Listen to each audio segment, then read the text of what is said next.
So, what does the concept of brand mean to you? It's such an often used word, but it's got a pretty deep set of meanings. And one thing that's always interesting to me is how the concept of a brand evolves over the course of your career if you happen to work in these types of fields, which is why it's been really exciting for me to have the chance to talk to an old friend, an old colleague, Howard Handler. And I'm excited to share this conversation with you today. We talk about the incredible arc of his career and what it meant to go from working with the Quaker Oats company to suddenly working with Lorne Michaels and marketing Saturday Night Live and all the properties of Broadway video and a million things after that, including Virgin Mobile, where I met him, and on to working at an incredible entertainment company in Detroit today. But there's a lot of lessons he has to share. And one of the central ones, as he put it, is relationships are everything. They are treasures. And you're going to hear that come through really strongly in this conversation. So sit back and listen. And if you enjoy what you're here, share it with another friend. Thank you. Hello and welcome to Building Brand Gravity. I'm Anne Green, CEO at GNS Business Communications. And my guest and I first met back in 2003 when he joined my then client, Virgin Mobile USA, not long after its launch. And I have to say, I was a bit obsessed with his resume at the time. He was coming from senior brand and marketing roles at major players like Broadway Video, that's Lorne Michaels' company, for those who don't know, Viacom and NFL. And it kind of made me nervous to meet him, admittedly. But that immediately fell away. He's laughing already. As soon as I experienced his warmth and his energy and his infectious positive spirit. The client agency relationship can be tense at times, but he treats everyone like a core member of the team and like family. So he went on to lead other marketing roles at illustrious brands like EMI and MSG and Major League Soccer. That's the last time we saw each other in person, was when you were at MLS. And then in 2019, he returned to his native Michigan to take the president role at 313 Presents, which is Detroit's premier live entertainment company, overseeing 6 venues from the Fox Theater, Comerica Park, Little Caesars Arena, Pine Knob, and more. And then if you think about that timing, he immediately had to manage through that little thing you may recall called the pandemic. Remember that, everybody. And happily, though, now 2024 seems like it's been a hell of a year for 313, from helping to plan and host portions of the NFL draft to staging like a mind-boggling array of shows of all kinds. So Howard Handler, it's excellent to welcome you, my friend. I am so psyched to be together with you. I know it's been a while. It's been a while. So what's it like hearing that career arc? When you think about the arc of your career, it's a big question. What comes to mind in terms of kind of where it started from where it is today? Well, it's always easier to connect the dots looking backwards. I never had any notion of how I would get from point A to point B. For me, it was always kind of 3 to 5 year horizons. I guess that's what I was able to think about. But I'm really proud of what I've accomplished, and mostly it's been about fun and building things and working with great people. So before, and I like that idea, I'll come back to that 3 to 5 year, because it's so hard in this world today to even think about planning farther than that. This world is so crazy all the time. But before we get into more about your world, for those that aren't as familiar with 313, just tell them a little bit about your gig today, because it's such an exciting one, I feel like. Well, 313 is an integrated venue promoter with a pretty large footprint. Our mission is to provide access to amazing entertainment and alive moments inspired by the soul of Detroit.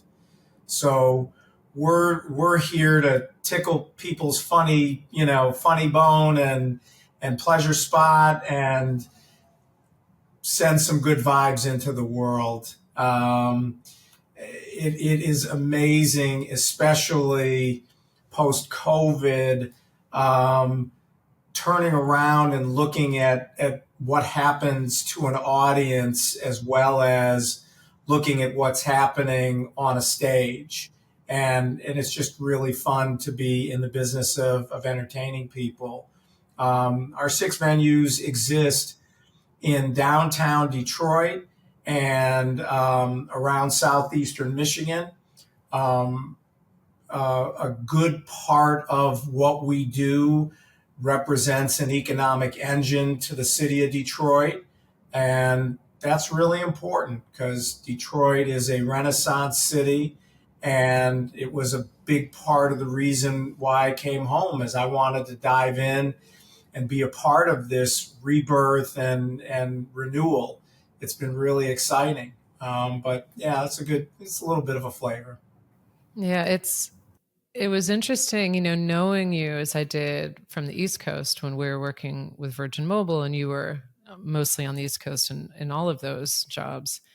It was kind of amazing to notice that you'd gone back to Michigan. And I've told Howard this before, but I was born in Toledo, Ohio, and that's where most of my mom's family's from. So I'm there quite often and just down Interstate 75 from Detroit. And so Detroit has always been big in my imagination, Toledo being a much smaller city. So I definitely want to get into. We're going to talk a little bit about other parts of your career, but I'm going to circle back because Detroit. There's a lot to talk about there, especially with what you guys have been up to, and a lot to think about relative to it being its own brand in a way. But how did you even embark on the sort of marketing field? You went after undergrad, went and got your MBA. What inspired you to do that, and what kind of got you kicked off in the beginning? Well, I studied economics and history as an undergrad, and when it came time to think about what came next, what was going to come next in the midst of my senior year, I was honestly a bit terrified at the prospect of, entering the real world. And I wanted to be in school for a little bit longer and try to figure things out. So I kind of talked my way into business school. I was first rejected. Well, I was rejected by Northwestern, Dartmouth, as well as Michigan. Um, and, even back in those times, they wanted people to get into the working world before they came back to get an MBA. But I told this story about how I wanted to get an MBA because I wanted to be in the food business, and that was going to really help elevate my thinking and teach some skills, and they bought it. Now, I did legitimately have a great interest in the food business, and that would be the first job that I took out of business school. Working for the Quaker Oats company, which laid an incredible foundation. But I think more broadly, marketing and the path that I chose was based on growing up in front of the television, listening to every single band that I could get exposed to, going to live concerts, and just really loving, music and pop culture and comedy. And I just never had any notion growing up in Detroit in the 60s and 70s that people could actually have jobs that somehow related to those things. There was nobody in show business in Detroit. I mean, there were probably a few, but for the most part, that just kind of seemed like this other world. And you know, I'm obviously dating myself even by saying the 60s and 70s, but it's like, the world was a lot flatter and smaller back in those days. We didn't have access to the internet and every single bit of information or knowledge at our fingertips. And so you had to learn things by talking to other people and doing research and letting your world unfold, as opposed to everything was possible all at once. Yeah, it's funny what you're saying that because the time period you're talking about, Motown hadn't become quite the machine it became later, and where suddenly entertainment was there in the Motor City too, in that same way. But you're reminding me too about the fact that there's so much when I go back to my alma mater and talk about marketing, branding, advertising, comms, right? And that is more of a liberal arts institution. There's so many aspects of the careers that you and I have had that's kind of invisible. Like sometimes culture will pop up, like Mad Men will become a thing, or Samantha on Sex and the City. It's like, oh, PR, right? But it's interesting, like your sense of now looking back to say, what were those aspects of culture that got you excited about, wow, could I be in that world? But I love also this story about the rejections, because I feel like when you're doing the college thing or graduate school or first job, everything seems so important. And then the farther you get in your career, the more everyone's like, doesn't even know where you went to school or what happened. So I think it's really cool to talk about the rejections and also the story you told to say, I belong here, It's really interesting. So you talked about Pepsi.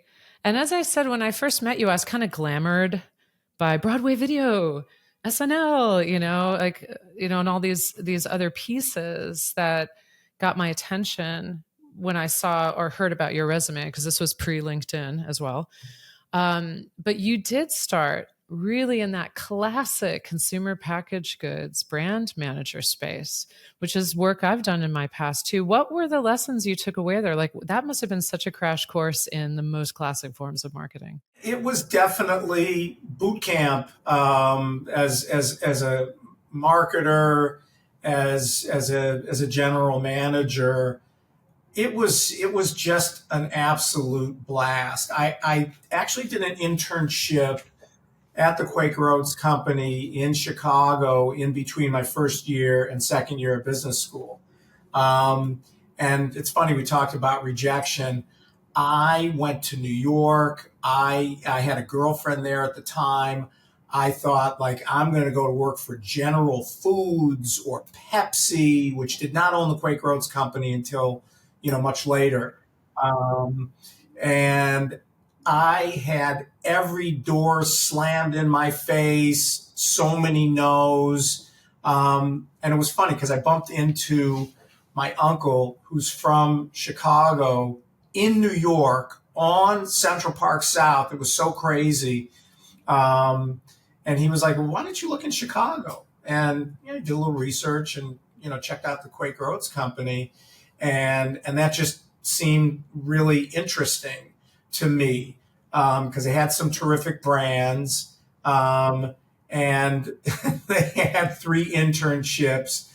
And I talked to somebody that went to the University of Michigan, and he told me the person to talk to. And at first, the person was like, well, it's nice to talk to you, but we're not taking any of our interns from the University of Michigan. And, so I talked my way into that situation.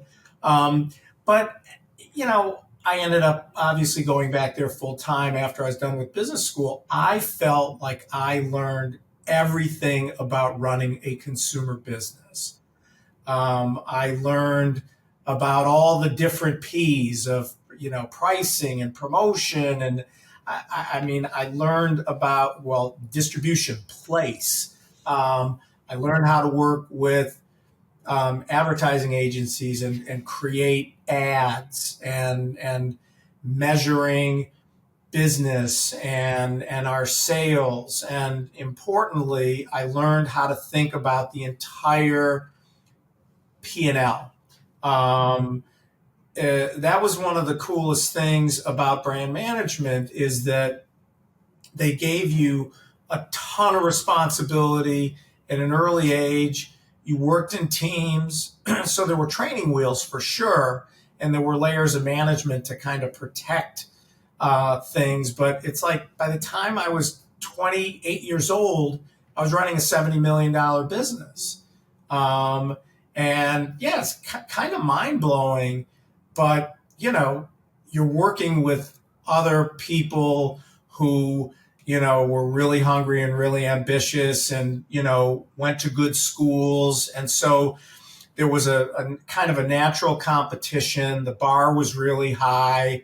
I remember, the first time I got exposed to people who didn't make the cut, who got fired. So it was, reasonably stressful. But it was a blast. I mean, we were all kind of the same life stage. We're working with like Captain Crunch and Kibbles and Bits and, Life cereal and granola bars and all this stuff. And for us, that was a connection to pop culture.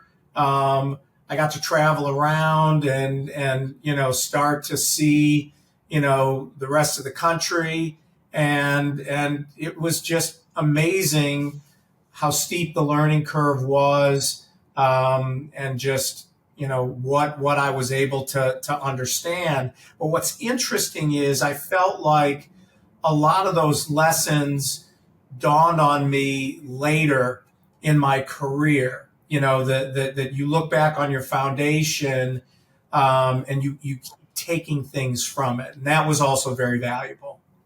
Yeah, the hindsight is 2020 thing is real. These cliches are real for a reason. But it's interesting, like twice already you talked about where you've had to kind of talk yourself into something, not yourself, but other people. You're literally talking yourself into a space, which reminds me of storytelling. It's like, how do people create their own narrative about what's important? And it's also a form of advertising and marketing. Where did you get that skill? I mean, I know you, and you are incredible the way you can talk with people and connect with people and make really human connection with them. But what are some aspects that you've seen in yourself that you were able to sell yourself at those critical moments to kind of open doors that were closed at the time? I guess for me, and again, like you gain self awareness as you get a little bit older. But I feel like I led with passion and enthusiasm and my energy. I really just tried hard to be as persuasive as possible. My dad, one of the great heroic figures in my life, uh, was a lawyer, and so breaking down an argument, being logical, being thoughtful, being a good communicator, I think are things that hopefully I've taken from him. My dad just turned 90 in June. It's pretty amazing. But I do think that if you really want something, you figure out a way to sell and be persuasive. And it doesn't always work, so getting a door slammed in your face doesn't feel good, but there's something to learn from that. And do you have a certain amount of tenacity? Are you willing to be persistent? And I don't know, I think a lot of those things helped me, you know get to where I needed to be. I don't feel like I had like an imposter syndrome, um, but I always did fancy myself as a little bit of an overachiever. I grew up with some people, and it's like one of those funny old things, but it's like I remember a couple of my friends didn't have to study so hard or at all, and they could just get A's. And I knew that I was the type of person that I had to do my homework. I had to work really hard, and I was never ashamed of that. I was like, I will outwork you.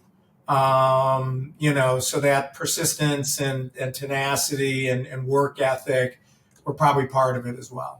So powerful. You remind me with the enthusiasm, speaking of culture, Lin Manuel Miranda, obviously a brilliant Broadway guy. He jokes about having no chill, that he was like just so enthusiastic about stuff. And that always struck me because I'm certainly a bit like that too, where it's like I'm just really into things, very enthusiastic, always want to do more. And I felt that from you in terms of just that, like I talked about that infectious energy and the ability, they talk in business about followership, about getting people to follow you. And do you feel like that kind of enthusiasm, optimism, or engagement helps in that? I mean, it can be infectious for sure. If you are a manager, you have to motivate other people, and so you know, the, again, it comes back to some form of selling, but getting people to believe. Um, and I don't know. I mean, it was something that my late father-in-law used to, kind of tease me about a little bit. He said one time, because it's like I'm, the brand manager for Quaker Chewy granola bars and Life cereal, and those were like the most important thing. And then it's about Saturday Night Live, and it's the Church Lady and Hans and Franz and Wayne's World. And he said, man, he said, you know, if you were the president of the PTL network, um, for those that need the historical background, that's the Praise the Lord network. He's like, I could sell that, um, which I took as a bit of a backhanded compliment. So that was okay. But yeah, I mean, you gotta believe. When my dad worked for Nabisco, I was kind of told the Keebler elves were the devil. So you got to love the brand that you're with, right? I mean, speaking, you got to ride for your brands. Um, Speaking of SNL, and you were working with Lauren and Broadway Video at a time where what a legendary era. I mean, Mike Myers, Dana Carvey, Chris Farley, the beautiful Phil Hartman, Adam Sandler. I mean, it just goes. Tim Meadows. It goes on and on with and Wayne's World about to come out. I think right around the time you were moving on. But was that such a hard left turn from consumer packaged goods? Like, was that? How did you end up there? And was that a little bit like, wow, I have to reset my brain in this completely different environment? Well, it was a pretty big change. Um, I guess I did really and truly love being at the Quaker Oats company and being this consumer marketing guy. But along the way, my world, my network started to expand, and I actually did meet people who were in the entertainment business and created some pretty deep relationships. And one of those people, a guy named Eric Ellenbogen, was like, "You must be in show business." And I was like, "Yeah." I set this goal for myself. He wanted me to go right away, just skip Quaker and go right into the entertainment business. And I was like, I set this goal for myself. I really want to be a brand manager. That's going to take me a few years. I want to get as much as I can out of this experience. I was committed to going to Chicago. Kid from Detroit, Chicago's the big city. Really, really fun, vibrant city. I got to Chicago um, in the fall of '85. Okay. The Bears won the Super Bowl, in January of '86. I mean, that was a pretty exciting time to be in Chicago, but the Bears. And I would have a full circle experience at SNL with Bill Swirsky super fans, the Bills, the Bulls, the Bears. But Eric ultimately was somebody that I built a relationship with over time. He would go from being a Hollywood producer to being the head of Broadway Video. And so there was a time when he said, "Okay, I got the job for you. You're going to be the VP of marketing at Broadway Video." And I was a brand manager at that point. I did not really get too excited about the additional, layers and steps on the ladder. at a big company like the Quaker Oats company. And I was like, wow, Broadway video. This is Lorne Michaels, little independent production company. Eric and Lorne had assembled this really core crew of really talented people, and they would all go on to do some pretty incredible things.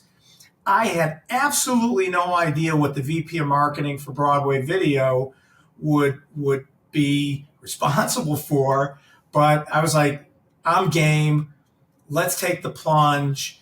My wife Wendy and I were at that stage of life where we're like, hey, why not? Let's take our shot. We didn't have kids. We didn't have much of a mortgage. It didn't seem like there was any downside. And so we picked up and moved to New York. And, it was like dragging a desk into an empty office. Eric had some aspirations, and Lorne articulated a bit of what he was willing to explore. And I was able to dive in and build a merchandising business, do publishing, home video, for anybody that remembers VHS tapes. That was my introduction to show business. And it was, Life Cereal one day and Toonce's The Driving Cat and, Hans and Franz the next day. What's interesting is that nobody cared about an MBA or where I went to school or the Quaker Oats company. It was actually when I started to meet the cast and the writers, I knew just instinctively that they could have cared less about any of that. And so it was a big, hard turn. And I did have to be a really good chameleon and adjust and pick up the cues. And it's like, how do they speak to each other? What are they interested in? I had to do a little bit of my own diagnostic thing to understand, what would be success? What was Eric looking for? And ultimately, my relationship became more direct with Lorne. And as anybody who's ever worked around SNL would know, he's the guy. He's making any and all big decisions. He's in charge of the brand. It's his sensibility. And I had to figure that out. And it wasn't easy. I definitely, ran into the wall a couple of times, but I felt like I was in an environment where, I could learn. And if I accomplished some things along the way, they'd let me stick around. And I feel like that was a time, if people think back, folks of different ages have to remember this is before YouTube existed. There was no Lazy Sunday, with Andy Samberg and those guys kind of changed the nature of SNL. Wasn't so ubiquitous. There was no social media. But I feel like you guys were doing some of the first omni-channel stuff where you were breaking it out into different places. I was also obsessed with Kids in the Hall, which is something that Lorne helped with a great deal. But one of the things that really struck me, Howard, it reminds me of something you talked about your dad. My dad used to say to me when I was growing up, don't travel too light. And he meant people. He meant don't be so quick to leave people behind, stay connected. One of my mentors, Ralph Katz, is one of the most brilliant people ever. He keeps people with him all the time. But it feels like in that relationship with Eric, you maybe ascribe to the same thing. Because I feel like that even the way you and I are catching up and talking about, this person, that person, how does that phrase strike you, not traveling too light, when it comes to people in your career? I love that expression. For me, and I share this with my wife, Wendy, as well, is relationships are everything. They are treasures. And those treasures are collected and nurtured. And, if you're lucky, they can, grow and become more valuable over time. And I've been really, really lucky in terms of the people who were willing to mentor me and help me see things that at the time I couldn't see for myself, or, teach me some things. And it's just funny over time at a certain point, it kind of flipped and then I became that person. And so the people part, the people part has been critical. And, Lorne Michaels is an incredibly quotable person. But one of the first things was like, it's all about relationships. Um, and he was right. He was right. And, it's funny because when I met Adam Sandler, nobody knew who he was. I mean, he had obviously been a successful comic and showed, quite a bit of promise. Otherwise, he wouldn't have made it to 30 Rock. But he was a more junior member of the cast, and was, really hustling to kind of get into sketches and to start to make a name for himself. Um, he came and played Little Caesars Arena, 2 years ago, and got to spend some time with him, and we got to have some laughs that you know we're not those kind of young upstarts anymore. But it's those relationships that you form early in life, early in your career, can and should be valuable to you, much later in life. And, think about the two of us. We just kind of pick up where we left off. Which is such a, I love that relationships are everything, they're a treasure. By the way, I was secretly hoping maybe a Lorne Michaels impression would pop out. So it's just a natural thing that happens. Um, when you think about, I mean, this is great. And after that, there was Viacom and NFL, which is what you did right before I met you. And those are huge brands too. But I want to bring us up to the Virgin Mobile era, mostly because, this podcast is called Building Brand Gravity, all about the idea of what brings you into the gravity, into the orbit, like what pulls at you. And when you think about iconic brands and branding, Virgin is it's just massive in that way. Now, I don't know how people relate to it who are much younger generations, and it's different if you're in England or in Britain versus the US, but in the time that we were working together, it's just such a juggernaut. And Richard's still out there doing his thing, Richard Branson. I shouldn't have to say that for anyone but Sir Richard Branson. But what was it like for you joining a Virgin brand that was just at that moment launching, like it was a new cell phone company launching in the US for the first time? So the Virgin name was on it, but it was a new brand, new model, new technology, lots of headwinds, but there was the Virgin name on it. What did that mean to you coming into that ecosystem? Well, I was a fanboy. Richard Branson was this heroic, aspirational figure for me because, fundamentally, he was a disruptor. I don't think anybody used those words, used a word like that back then. I think that's a little bit more of an internet age, reference. But this was a guy who shook things up and found opportunity. And I remember the first time I went into a Virgin Megastore. I had never flown on Virgin Atlantic, but I kind of heard about it and knew a little bit. So I was like, wow, I can't believe that I'm going to get to represent and actually build a Virgin brand in the US. What's really interesting, and I think that, you know, it's easy to forget, is that in the early 2000s, Virgin was not a well-known brand in the United States. Um, record labels, the brands of record labels, don't necessarily mean so much unless you're a real music nerd. The Motown label, that was a little bit different. So Virgin Records certainly had a legacy, but it wasn't what I would call a consumer brand that had a promise and a reason for being. And, it was about the Rolling Stones and Lenny Kravitz and, the Sex Pistols and, Um, you had the Virgin Megastores, but there weren't a lot of those. There were a handful of those in really big cities. So like, urbane, kind of big city people might have heard of Virgin.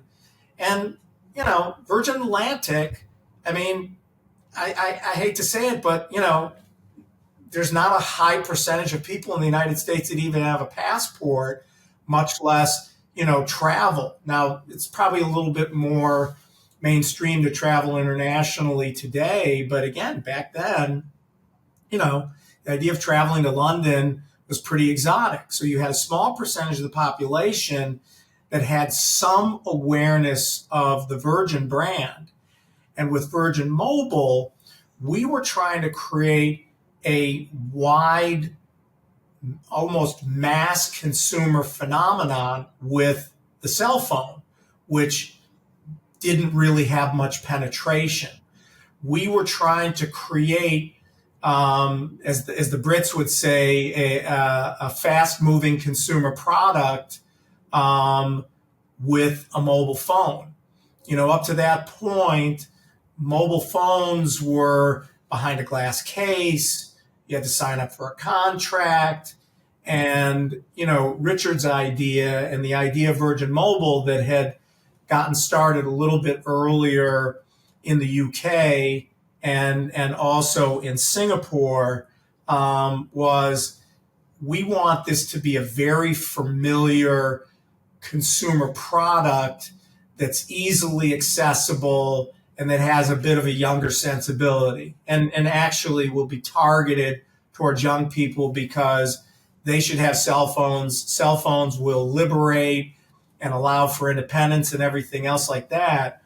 So we really had, I guess, the building blocks of a cool brand, but it was really up to us to define it and to propagate it and to build awareness. And so the idea that we were going to create truly a national brand for Virgin was like overwhelmingly cool and fun. I mean, I was pinching myself the whole time. I remember the first time I met Richard. I remember, flying on Virgin Atlantic, which I felt was truly the embodiment of everything that he imagined, brand experience and everything else like that. But we had the keys to the kingdom, he gave, he gave a bunch of Americans, a lot of responsibility. Let's just say that. Yeah, it's amazing to think about that time and what was built and what the market was like at that time and those lessons that you took away. I wanted to shift back to your current role where you're president now, you're leading an organization. Has it been, and you've done that more than once in your career, but what prepared you from your earlier experiences to then take sort of the leadership role overall?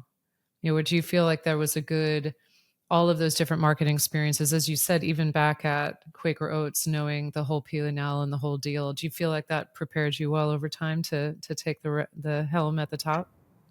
Yeah, I do think it was, in some ways a little bit back to the future.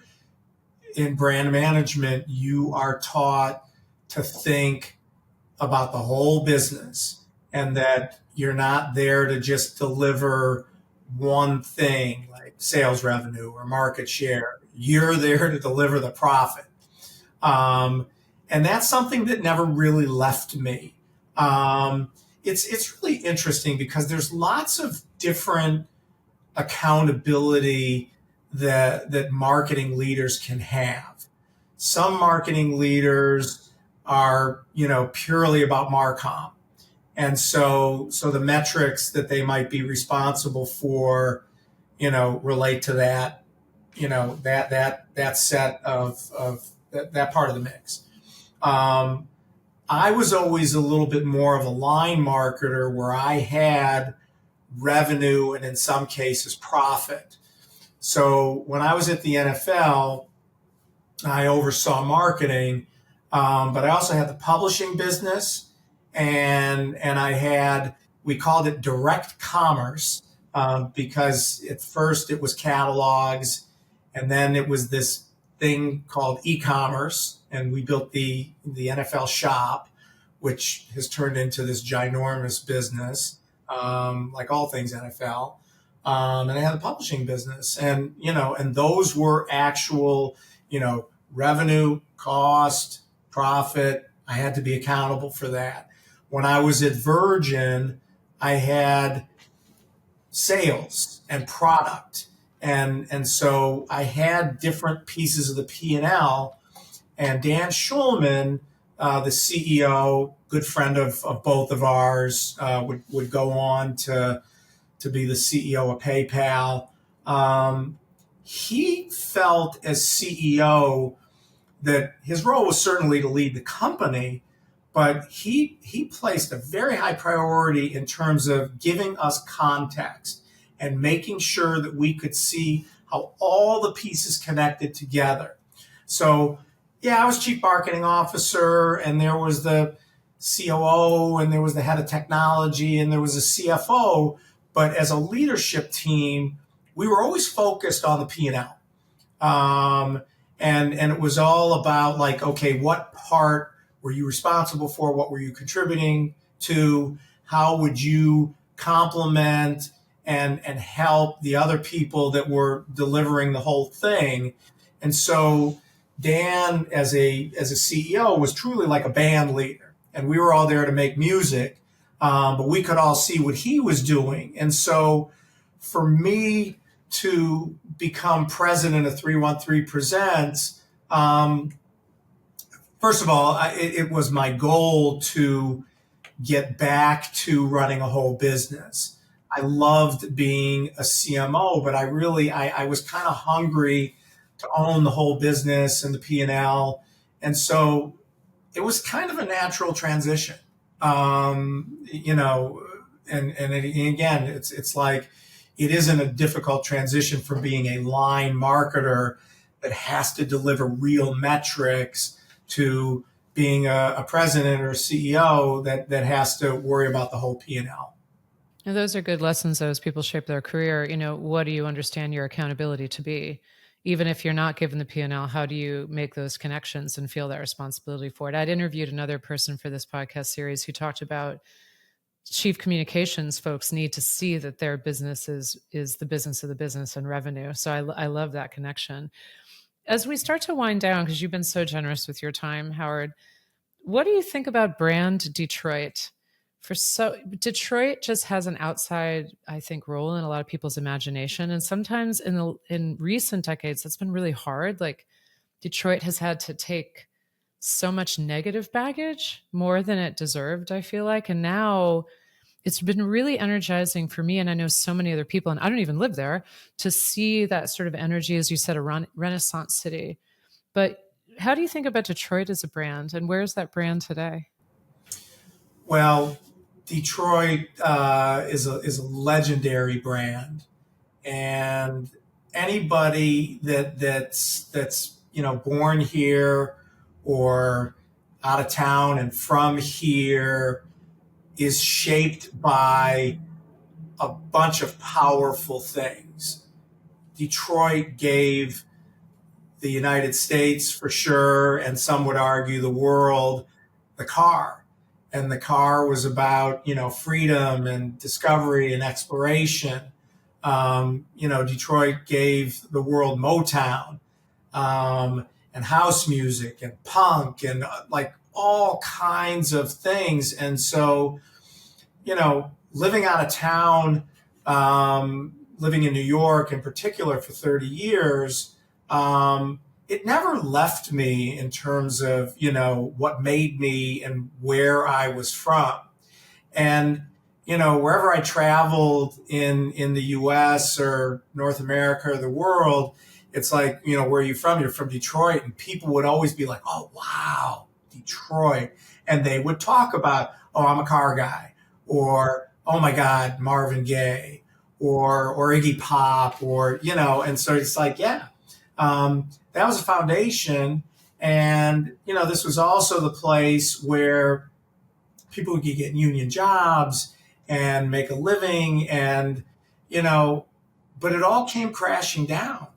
And so, you know, part of the legacy and what we've had to deal with was the decline, um, you know, the bankruptcy, and you know, there's some hard times, and you know, for a while people were caught up in the political dysfunction, urban decay.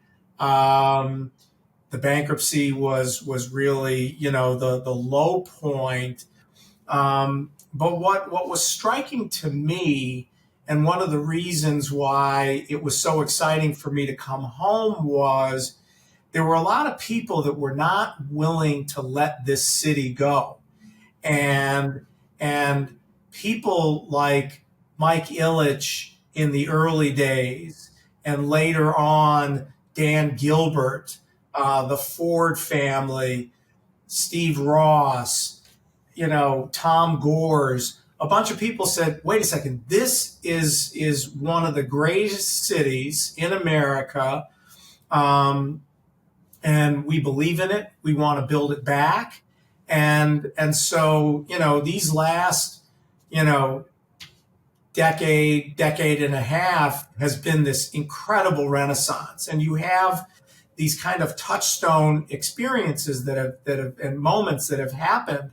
Um, you know, I was here for the NFL draft, and that made people look at Detroit and go, "Whoa, look at, you know, this, yeah, look at the city. The city's on its way back." And then, you know, most recently, the reopening of Michigan Central, um, and you know, the care and the passion and the commitment that, you know, the Ford family put into bringing this thing back. And this is what's really fun, is that kind of people lean in together and are trying to reestablish the legacy of innovation, great design, music, and you know, and catapult it into the future. What an awesome time for you to come back, despite the pandemic, which I know was not easy. But here you are now, just having just an incredible, you know, if people go to 313 Presents website, if you're in the area, you see just an incredible array of stuff going on. Last question, Howard. What brands or parts of culture have you in their gravity right now? Anything cool that you've been paying attention to recently? There's a really cool Japanese outdoor brand called Snow Peak. I'm kind of like an outdoor wilderness athletic type. Um, Incredible design, super cool. Um, a niche and growing clothing brand that I love, Mad Happy. Um, just did this capsule collection with the Gap that people are freaking out over. Um, you know, the Olympics as a brand is back. Paris as a brand is back. Kamala as a brand is revitalized. I don't know. I'm a brand junkie, so I'm always kind of thinking about all this stuff. The cool thing about what I get to do with 313 Presents, I mean, we do about 350 shows a year across our various 6 venues, and we're starting to branch out. Is all these artists are brands with distinct audiences, and it's just fascinating, you know, every single night who's coming to see what artist, and it's amazing to see an artist, you know, really build their audience, and to go from one of our smaller amphitheaters to maybe the Fox Theater to Little Caesars Arena to Comerica Park. You know, it's like I've already seen Chris Stapleton go from, you know, Pine Knob to headlining his own show at Comerica Park. It's a blast. So I'll forever be, you know, passionate about brands. I love it. Well, Howard Handler, thank you so much for your time today. This was an awesome conversation. I really appreciate it. Thank you, Anne. Loved being a part of this.